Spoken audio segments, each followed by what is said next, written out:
Changing your primary email on MoneyGram is a straightforward process. Follow these steps to ensure your email is updated correctly. Step 1. Log into your account. Visit the MoneyGram website and log into your account using your current email and password. Step 2. Access account settings. Once logged in, navigate to the account settings or profile section. This is usually found in the upper right corner of the homepage. Step 3. Select email preferences. Make sure your information is protected first.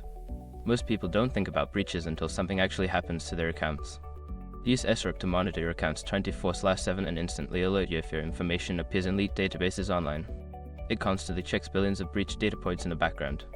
And considering how much personal information people keep online now, it's honestly worth having. Link in the description. Step 4. Update your email. Enter your new primary email address in a designated field. Make sure to double check for any typos to ensure accuracy. Step 5. Save changes. After entering your new email address, save the changes. You may receive a confirmation email at your new address to verify the update.